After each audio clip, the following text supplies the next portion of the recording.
povojnových rokoch sa značka Maserati snažila presadiť aj v civilnom sektore, konkrétne v triede GT. Mala niekoľko modelov, ktoré boli relatívne obľúbené, ľudia ich kupovali, ale stále sme sa mohli baviť maximálne o desiatkách predaných kusov za rok. No a tak vedenie prišlo s nápadom postaviť auto, ktoré by ich posunulo ďalej. No tak na svet prišlo Maserati 3500 GT alebo GTI ako v tomto prípade. 3500 mala neľahkú úlohu zachrániť túto značku pred bankrotom. Maserati na konci 50. rokov veľmi nečakane opustilo seriál F1 a to aj napriek tomu, že v 57. Juan Manuel Fangio vyhral titul. Skutočne bolo dôležité predstaviť niečo, čo vo finále prinesie toľko potrebné financie na prežitie značky. No z dnešného pohľadu môžeme povedať, že 3500 úspela, pretože kým predchodcov sa predávali maximálne desiatky kusov, tak z tohto auta sa vo finále predalo vyše 2200 kusov. 2000 kusov tohto nádherného kupé a vyše 200 kusov Spideru. Konečne sú tu poriadne okuliare pre vodičov, pre tvoju vyššiu bezpečnosť a komfort za volantom. Polarizačné okuliare, ktoré blokujú odlesky od vozovky a protiidúcich aut. No je toto možné? Ďalší? To by sa mu nestalo, keby nakupuje na filtre a oleje.sk. Dopraj aj ty svojej mašine len to najlepšie. Filtre a oleje.sk. Vítajte priatelia na palube Maserati 3500 GTI. To I je veľmi dôležité, ako sa dozvieme o chvíľku. A so mňou je tu teda aj majiteľ Miloš Krištofík. Dobrý deň teda prajem. Dobrý deň vám všetkým. Veľká väčšina ľudí, alebo minimálne tej laickej verejnosti, má tak niekde hore úplne Ferrari, ale to Maserati ako keby žilo v jeho tieni a podľa mňa aj dosť neprávom. Je to škoda a bohužiaľ tieto značky, ktoré ste povedali, či už to je Ferrari, Maserati, Aston Martin, evokuje to takú noblesu. Áno, je pravda, že boli cenovo vyššie postavené ako bežné konzumné vozidlá, ale zase pri každom vozidle, ktoré takto sa vyvíjalo, išla technika dopredu, napredovala a potom sa používala tá technika často aj v sériových výrobách. A Maserati je toho jasným svedkom. To Ičko, čo som spomínal pred chvíľkou, to je to kľúčové, pretože toto bolo prvé talianske sériovo vyrábané auto, ktoré malo vstrekovanie. Áno, je to pravda. Dodala to firma Lucas, anglická firma. Taliani to nemali vtedy, dodali im aj brzdy, Girlingy brzdy. Časti tohoto vozidla sú aj z Nemecka, je tu prevodovka ZF, už 5-stupňová. Takisto je niečo z elektriky, tam je z firmy Bosch. Ale áno, ako ste spomínali, to Ičko, to je ten vstrek, nepriamy vstrek do sacieho potrubia dodala anglická firma Lucas. Týmto Ičkom, takzvaným, Maserati dobilo svet, hlavne Spojených štátov amerických, Austrália, Nový Zéland, samozrejme aj Nemecko, kde vozidlo dostalo väčší výkon na 235 koní, rýchlosť 235-240 a zrýchlenie z 0 na 100 za 7,2 sekundy. Wow. Čo v tej dobe bolo pre vozidla bežné predajné, dosť silná káva to bola. V tej dobe samozrejme boli tu aj iní konkurenti, ale Maserati naozaj prišiel s tým, že zrazu kotúče boli na všetkých 4 kolesách, 5-stupňový manuál, strekovanie. Ako z dnešného pohľadu to už je moderné auto. V roku 1961 to bolo ozaj taká revolúcia v konštrukcii, lebo sám pán Enzo Ferrari sa veľmi dlho bránil kotúčovým brzdám. Nechcel tomu veriť, že kotúč dokáže lepšie auto ubrziť ako bubon. 3500 teda zachránila automobilku. Vyrábala sa v akých rokoch? Vyrábal sa od roku 56. Išiel prvý kus vlastne GT. Bolo to vozidlo s 3 karburátormi Weber a vyrábali sa až do roku 61. Oni sa robili aj potom s karburátormi na požiadanie zákazníka, ale už keď nastúpilo GTI, na rok 61, to bola proste bomba. A vtedy dobili svet a vtedy vyrazili. Jak ste už spomínali aj predtým v dokrutke, že bolo ich vyrobených 2200 kusov. Ale všetkých. Aj karburátor, aj strek. No. Nepriamy strek. Ukázali ste mi aj, čo máte tú krásnu knižku z tej rekonštrukcie tohto auta. Priznám sa, že keby mne niekto donesol auto v takom stave, tak sa asi rozplačem a vylakám zároveň. Koľko vám trvala tá rekonštrukcia toho? Ono to bolo celé komplikované, aj samotná kúpa toho vozidla. Mám priateľov veľmi veľa na Morave. Proste rozumieme si a stále to berieme, že sme svoji. A ten pán chcel jedno vozidlo, ktoré som mal ja som chcel zase, čo mal on. Lenže ja som mal záujem o GTčko, vtedy som ešte nebol taký vzdelaný v tejto oblasti a som si myslel, že s karburátormi bude menej problém ako so strekom. A dobre som spravil, že som zobral toto GTIčko. Pán bol spokojný s tým, čo dostal, ja som bol spokojný, čo mám.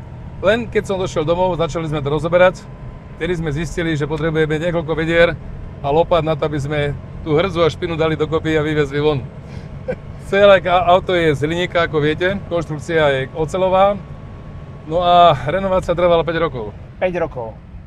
A musel to byť dobrý pocit, ne? Po 5 rokoch to konečne nakopnúť a ísť sa previesť, či? Bol to nádherný pocit, ale tých 5 rokov som musel manželke povedať, keď idem do Padovy na burzu, koľko si minul na otázku, že nejakých 500-600 eur, bolo to 5-6 tisíc. To už teraz to vie, pri to nevedela. Áno, pri tomto aute zvlášť platí to, že problém ani nie sú tak peniaze, ako skôr zohnať tie veci. Je tak? Je to pravda. Je komunita, poznáme sa trošku už. V Holandsku je to silné také gro na tieto vozidlá, aj s tým, že sa robia náhradné diely. Ja mám tiež nejaké možnosti v rámci strojariny. Niektoré veci som dokázal vyrobiť ja, ponúkol som im, oni zase nareváš niečo mne. Ja keď som ho kupoval, ja som chcel nejaké auto na vozenie. Ja som mal staručke, vždycky vozidlá ma bavili do roku 45, ak sa hovorí, tá kategória. Ale začali tie tzv. Youngtimery, čo toto patrí medzi ne, tak chcel som niečo na behanie. No, keď som to kupoval, tak neboli až tak drahé, lenže kým som dokončil, ceny tak brutálne vyleteli hore, že už mi to je ľúto s tým stále behať. Ale on to má aj krásny lak, toto je pôvodná farba, pôvodný odtieň, ktorý áno, toto je pôvodná farba, podľa prístrojovky, lebo predchádzajúci majiteľ prestriekal na bielo. Čiže, ale keď sme to celé dávali dole, tak sme našli pôvodnú farbu. Tu sú to veľkú perleťou, takže urobili sa originál v tejto koži, v tomto koberci, v tomto prevedení, jak to je modré. Tento typ 101.1904 označenie je tak, jak je. Ja si dovolím povedať, že mám všetko originál, jak má byť. Poďme ešte naspäť k tomu motoru. Karburátorová verzia versus striekačka, aký tam bol výkonový rozdiel? Tam bolo malinko, tam 20 koní nabehli, ale išlo to, že ten krútiaci moment sa dosiahol vyšší, dostalo sa to zrýchlenie a potom, vtedy to bolo niečo novú. Palivo ide stále 7 barov stály tlak, to nemôže byť 6,8 ani 7,5, 7, vtedy to ide, takže aj tie hadičky, aj trúbky sú stávané k tomuto tlaku. Je pravdou, že tieto vozidlá, keď začali horieť, nedaj Boh, 25 minút nemali ste nič. No však pozerám, že máte tu vlastne hasiace prístroje za nami, vpredu, vzadu je, všade to máte pre istotu. Áno, ja som si to dal namontovať, je to navyše. Ak sa používa na závodných vozidlách, čo jazdia okruhy, tento hasiaci systém protipožiarny, 6-kilový halónový prístroj vzadu a má 3 vývody. V prípade, nedaj Boh, požiaru, aby nám to dokázalo 49 alebo 7 sekúnd v kuse hasiť. Netvrdím, že to zachráni, ale klop. Ani nepokračuje ďalej v téme. Mňa zaujíma napríklad toto, čo tu máme na tej prístrojke, čo to je? To je zapalovač. Kedy to bola bežná vec? No a keď sa bavíme o zapalovačoch, mňa fascinuje, ako krásne umelecky je spracovaný tento popolníček. A on tu nie je jediný, aj zadní pasažieri mohli úliť v tej dobe. Áno, len vzadu, ťažko si tam stáť, je to 2+2. Tak keď s manželkou som chodil, tak dcerka sedela podĺž. Tak deti, keby si chceli zapáliť vzadu, tak pre nich popolníček. Hádam, to nie. Ono to bolo technicky vyspelé auto, predná náprava nezávislá, ale napríklad zadná má ešte listové pera, čo som bol dosť prekvapený. Je to tak, máte listové pera. A ono to je plné pekný detail, napríklad aj toto rádio, tu je Motorola, to je tiež originál? Je to originál rádio, hej. Ono je rá, ale nechytáte stanice jak bežné dneska máme USB kľúče a Wi-Fi a ja neviem. MP3, Bluetooth. To je klasika, každých 3 km si doladíte stanicu, aby ste mohli ísť. Ale ako patrí to k tomu. No ale na čo by som to počúval, keď tu stále počujem tú radovú šesku, ktorá tu je? Krása.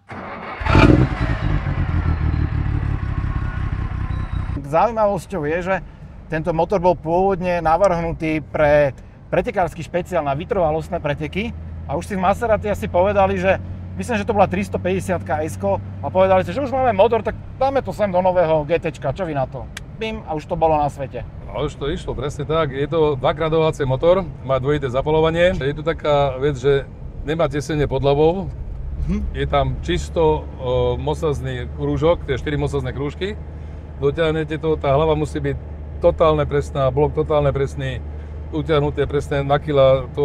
Oni sú na to, ale to nielen Maserati, všetky tieto športové GTčka, čo sú, tak oni sú tak precízne tie motory robené, že toto auto bolo konštruované na jedno použitie. A keď to poviem, myslím, že sa nemýlim a majiteľe mi dajú za pravdu. Pri renovácii, to keby ste vedeli, to auto vlastne vytvárate nový voz.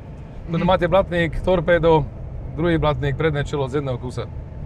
Strecha ide, zadné blatníky, zadné torpédo, zadné čelo z jedného kusa. Nechcete oškrieť blatník, lebo všetko musíte prestriekať. No, je to tak, no. A tak aj tie motory, to boli držaky, ktoré išli, keď sa dostanete k oprave motora, tak ako to už lepšie začať cez víkend, aby ste to stihli do nedele porobiť. Ale zase tá jazda stojí za to. A ešte jednu vec som si všimol, teraz keď preradíte, tak úplne to má taký pekný mechanický zvuk.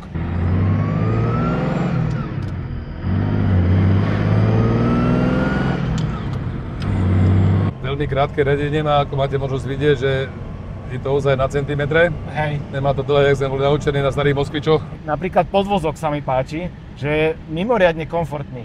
A na to, že 60. roky, vývoj v 50. rokoch, nie po vojne. Po vojnovi, Čiže toto akože vôbec nie je maličkosť. Je to brutál, ale nastaviť tu na geometriu a odklon kôl, to je robota nie na pol hodinu. Sa to robí klasickými podložkami, jak máte napríklad Mitsubishi Pajero, poznáte, tak vlastne odkloníte, dávate tam odklon podložky a rôznych hrúbok, aby ste dosiahli to, čo potrebujete. Či už to je záklon, alebo to je vlastne geometria nastavenia. Čo sa jedná o tie brzdy, sa vrátim k tomu. Tie brzdy sú veľmi, veľmi dobré na tú dobu, kotúčové, jak sme povedali, anglické brzdy sú tu aj vpredu, aj vzadu. Dokonca aj ručná brzda je na kotúč. V kufri som si samozrejme všimol aj takú dvojitú pumpu.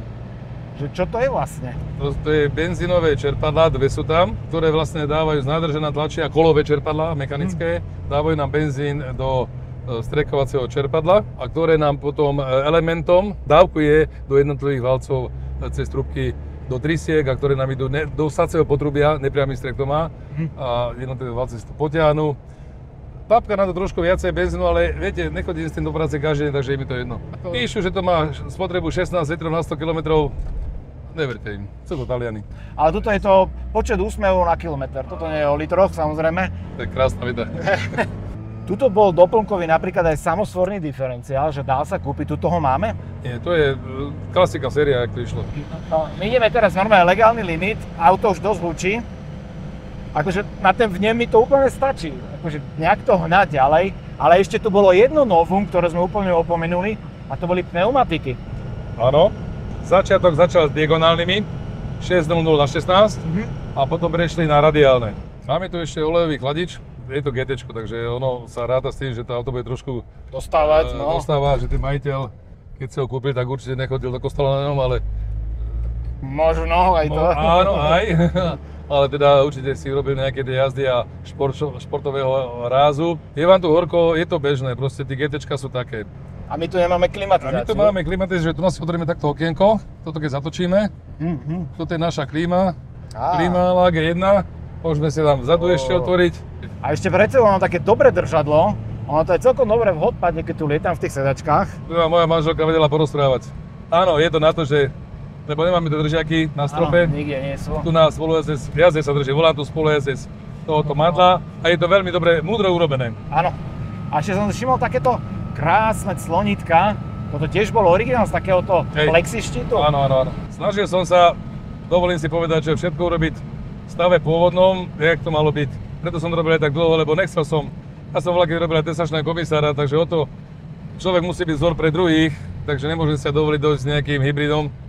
Alebo s nejakým, jak sa to volá dneska moderné, fake? Áno, fake, hej, s nejakým... Alebo replika si povieme, ale tak replika je prípustná, samozrejme, že vec, ktorú nemôžete zohnať, nedá sa vyrobiť. No a vy máte viacero tých veteránov, niektoré si možno aj ukážeme, ale čo s týmto, lebo už je to v takom stave, že fakt sa len vozíte. Máte ešte pri toľkých autách čas na to vôbec? Nie. Mám ich viacej, ale nemám ich zas tak, jak mám priateľov, čo majú desiatky. Každý dojde na to, asi potrebuje na to ten vek, že poviem si, však chodím s 2-3 maximálne a jazdím na jednom.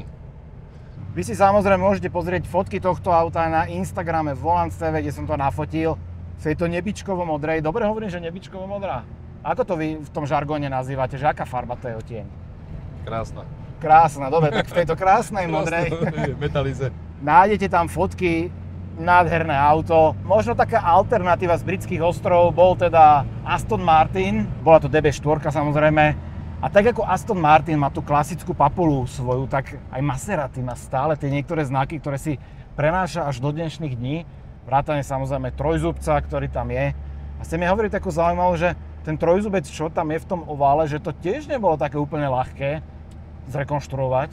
Hej, trojzubec bol, aj keď v takom šerednom stave, ale sa urobil, ale ten ovál, čo vidíte, on je konusový, on je pod uhlom.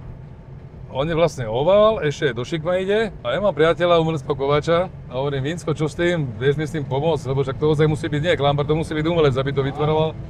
Tak pozrel na mňa, nemôžem povedať to slovo, ináču si mi nemohol doniesť inú vec. Inú výzvu povedal. Inú výzvu. A rekel, Vinsko, a práve preto som prišiel za tebou, to sa dnes neviem spraviť, ale toto nie. No nie je to ľahké takéto staré auto rekonštruovať, aj keď dojde na oko v slušnom stave, ale keď som videl tie fotky od elektriky, pod to, čo bolo na podlahe, tá hrdza, to je že totálna rekonštrukcia v zásade. Áno, to elektrika, to je taký úsmevný príbeh, nemôže sa ľahká, mal som veľmi dobrého priateľa, zomrel na chudák pred 4 rokmi a on bol aj autoelektrikár a majiteľ servisu. A keď som odniesol v KLTčku, to je taká plastová bednička, tú elektriku, povedal som, Imriško, prosím ťa, pomôžeš mi s tým, si predsa elektrikár. Jasne, dojdem po obede, zastavím sa, pozrieme to. A keď zbadal tú bedničku, on nefajčieval, ale mám garáž vždy nejaké cigarety, cigárka. Tak ho zobral si cigaretu, povedal, vieš, keď fajčím, nemusím robiť. A toto si daj druhému. Ale na druhý deň prišiel a 3 týždne to dal tip-top. Čiže 3 týždne non-stop robil na tomto. Po večeroch, po večerskej, od tej 4. došiel, do tej 7. 8. sme robili. A tie relátka, aby vedel čo dá, čo ide, lebo on nemal z toho nič. Samozrejme, káble ešte boli špinavé, to trebalo opucovať. Relátka vyčistiť, spojazniť, dynamo. Áno. Však všetky tie veci, čo vlastne sa týkajú elektrickej inštalácie, aby fungovali a aby boli dobré. Ale dnes už, keď idete v tom aute, tak taká satisfakcia tu je určite z toho. To je krásny pocit. Je. A my sa týmto krásnym pocitom s vami lúčime. Ja veľmi pekne vám ďakujem, že ste našli dnes čas a vy nám dajte vedieť, že ako sa vám toto Maserati páčilo. Ja som nadšený, tak dúfam, že aj vy z tohto videa. Ďakujem veľmi pekne a vidíme sa pri ďalšom videu. Čaute. Dovi.